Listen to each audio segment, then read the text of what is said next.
Zacks Rank Buys, stocks with a short-term buy or strong buy recommendation. Now, here are more Zacks Rank Buys.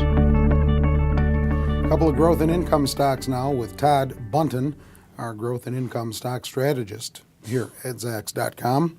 Darden Restaurants is one that you've written about recently. Yep, they're people probably know them best for Olive Garden, Red Lobster. That makes up about 80% of the company's sales. But they also have, they acquired in 2007 Longhorn Steakhouse. That makes up about 14% of sales. But that's really been a huge growth driver for them lately. In the most recent quarter, Longhorn itself represented, or they had same-store sales growth of 6%. Overall, the company was flat to slightly positive, so that's really been a good growth driver for them. It was a good acquisition. And the company's actually been seeing an increase in its gross margin. And a lot of people might say, aren't rising food costs hurting them? Doesn't seem to be an issue yet. They do some hedging to offset that, and they kind of have some pricing power so they can increase menu prices. But really, they've been expanding margins. That's been growing operating income. And management's actually raised guidance after the most recent quarter.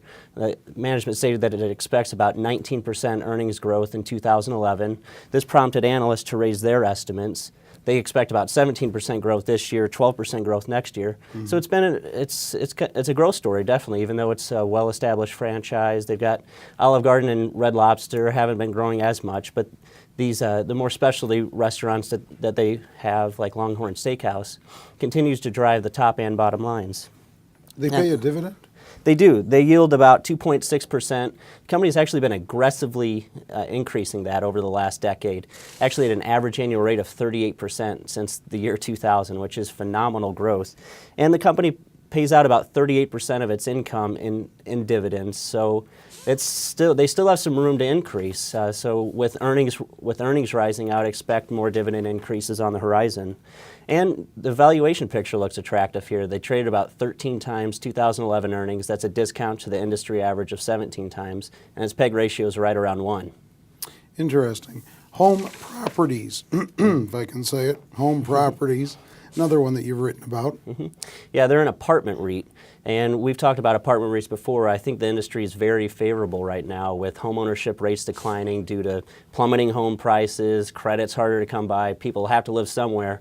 More people are moving into apartments. That's driving vacancy rates down and driving rents up. And Home Properties definitely seeing benefits from that. They operate properties throughout the Northeast and Mid-Atlantic regions where average rents are a little bit higher. So very solid company here. And being a REIT, they pay a dividend that yields about 4.1%. Very solid income from that, but they actually did cut their dividend back in 2010, but they did raise it again about 7% in 2011, so they're back on track there.